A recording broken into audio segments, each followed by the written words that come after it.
A really great relationship, it builds you up. It makes you feel strong and seen and just better.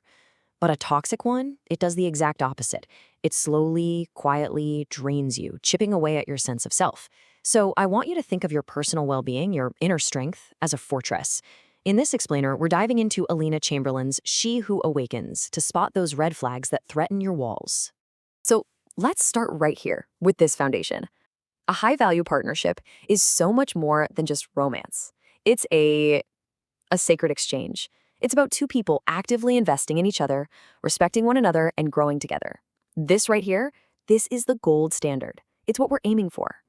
And that's the big question, isn't it? How do you actually tell the difference between a rough patch and a pattern that's genuinely destructive?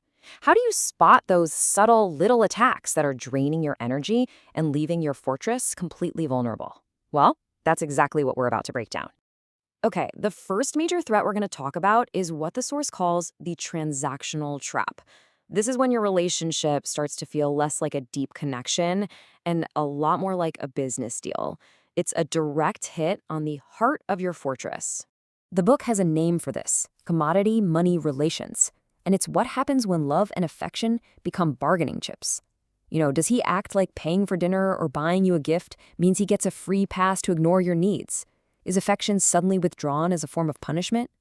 When that starts happening, it's no longer a partnership. It's become a marketplace. And this chart just lays it all out, plain and simple.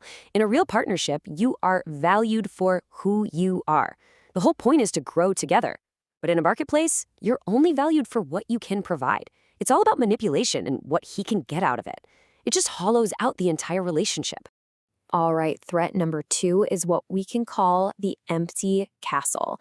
This is that relationship that might look perfectly fine from the outside, but on the inside, it's just cold. There's no real intimacy, no genuine connection. It's all for show. So what does this actually look like? The source calls it a service-based arrangement.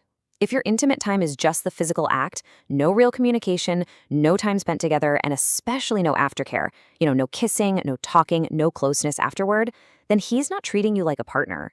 He's just using your body to satisfy an impulse with zero interest in connecting with you. And this coldness goes way beyond the bedroom. The source has a great term for it: the cold official meeting.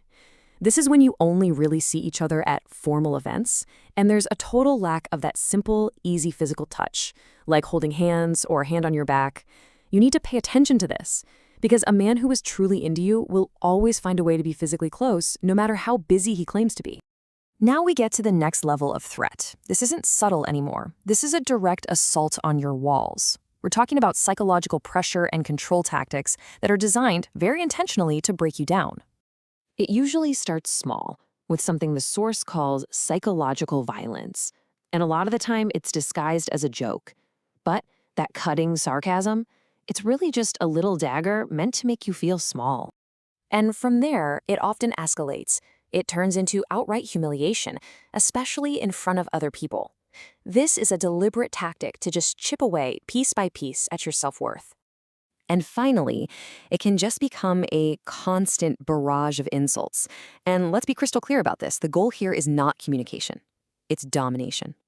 A partner who does this isn't interested in building with you. They're interested in controlling you. Now have a look at these behaviors. This is not some grand romantic passion. The source calls this manic, and it's a massive red flag. This isn't love, it's obsession.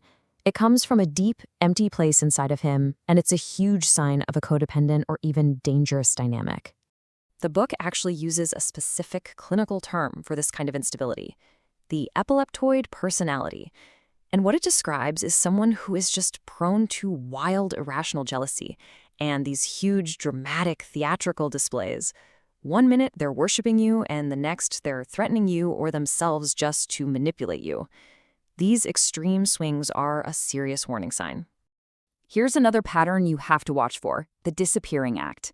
1 month he's giving you intense, all-consuming attention, and then poof, he's gone for weeks, no explanation. According to the source, this hot and cold cycle is a classic sign of a hidden addiction. Could be gambling, could be substances, anything. He vanishes, then reappears when he needs help, and it forces you into the role of the rescuer, the enabler. Okay, We've looked at all the threats. Now, how do we reinforce the fortress? Let's flip the script. Let's move from defense to offense and talk about how to build a powerful, healthy relationship based on reciprocity. Let's start with intimacy, because this number is so important. The source points out that for women, a 50% orgasm rate during intercourse is biologically normal. The point here is to let go of any feeling of obligation. The goal is that the experience should always be pleasurable and about connection. It should never, ever feel like a duty. And this really lays out the two different mindsets. On one side, sex is a duty, a transaction to keep him from cheating or just to have kids. His pleasure is the only thing that matters.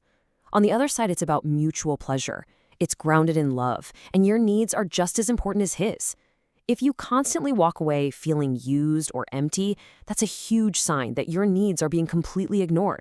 Now this is the beautiful core of the She Who Awakens philosophy. It's about a healthy, virtuous cycle of energy. You give the energy of love, that's your warmth, your acceptance, and in return, he gives the energy of life, that's security, vitality, nourishment. When you learn to prioritize your own pleasure, you actually teach him how to value it, and it makes him want to be the hero of your pleasure, which makes the bond between you so much stronger. So we're going to end right back where we started, with a really powerful question for you to think about. I want you to look at your fortress, at the energy that's flowing in and out of it. Is it a sacred exchange of life and love, one that's making you stronger every day? Or has it become a marketplace, a cold transaction of goods and services that's just leaving you depleted? The answer to that question, it changes everything. You can find the electronic version of book She Who Awakens by Alina Chamberlain at wishforlove.org.